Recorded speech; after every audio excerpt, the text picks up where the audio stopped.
Item ಯಾವುದೇ ಇರಲಿ try ಮಾಡಿ ಆಚಿ ಚಿಕನ್ ಮಸಾಲಾ.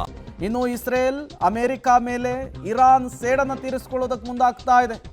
ಟ್ರಂಪ್ ವಾರ್ನಿಂಗ್ ಮೇಲೆ ವಾರ್ನಿಂಗ್ ಕೊಡ್ತಿದ್ದಾರೆ. ಇರಾನ್ ಜಗ್ತಾ ಇಲ್ಲ, ನಾಯಕತ್ವ ಇಲ್ಲದೇನೆ ಗುದ್ದಾಡ್ತಾ ಇದೆ. ಈವರೆಗೂ ಇರಾನ್ ಬಳಸಿದ್ದು ಆರಂಭಿಕ ಕ್ಷಿಪಣಿಗಳಷ್ಟೇ ಅಂತೆ. ಮೊದಲ ಮತ್ತು ಎರಡನೇ ತಲೆಮಾರಿಗೆ ಸೇರಿದಂತಹ ಮಿಸೈಲ್ಸು ಸುಧಾರಿತ ದೀರ್ಘ ಶ್ರೇಣಿಯ ಕ್ಷಿಪಣಿಯನ್ನು ಬಳಸಿ ದಾಳಿಗೆ ಪ್ಲಾನ್ ಮಾಡಿಕೊಂಡಿದೆಯಂತೆ ಇರಾನು.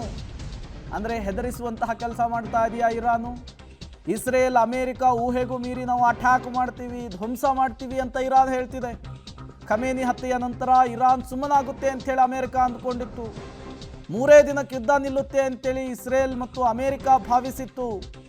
ಆದರೆ ಇಸ್ರೇಲ್ ಅಮೇರಿಕ ದಾಳಿಗೆ ಪ್ರತಿ ದಾಳಿಯನ್ನು ಇರಾನ್ ಮುಂದುವರಿಸಿದೆ. ಅಂದುಕೊಂಡ ಸುಲಭಕ್ಕಿಲ್ಲ ಇರಾನ್ ಅನ್ನೋದು ಗೊತ್ತಾಗ್ತಾ ಇದೆ.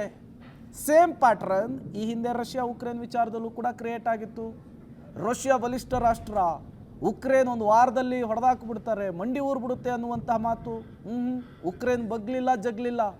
ಸೇಮ್ ಪ್ಯಾಟ್ರನ್ ಇಲ್ಲೂ ಕೂಡ ಅಪ್ಲೈ ಆಗ್ತಾ ಇದೆ.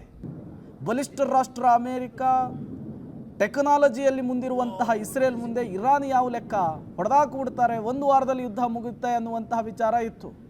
ಬಟ್ ಇರಾನ್ ಡಿಫೆನ್ಸಿವ್ ಮೂಡು ಮತ್ತು ಅಟ್ಯಾಕ್ ಮಾಡ್ತಾ ಇರುವಂತಹ ರೀತಿಯನ್ನು ನೋಡ್ತಾ ಇದ್ರೆ, ಎಚ್ಚರಿಕೆಯನ್ನು ಕೊಡ್ತಾ ಇರುವ ರೀತಿಯನ್ನು ನೋಡ್ತಾ ಇದ್ರೆ ಸದ್ಯಕ್ಕೆ ಮುಗಿಯೋ ಹಂಗೆ ಕಾಣಿಸ್ತಾ ಇಲ್ಲ ಇದು.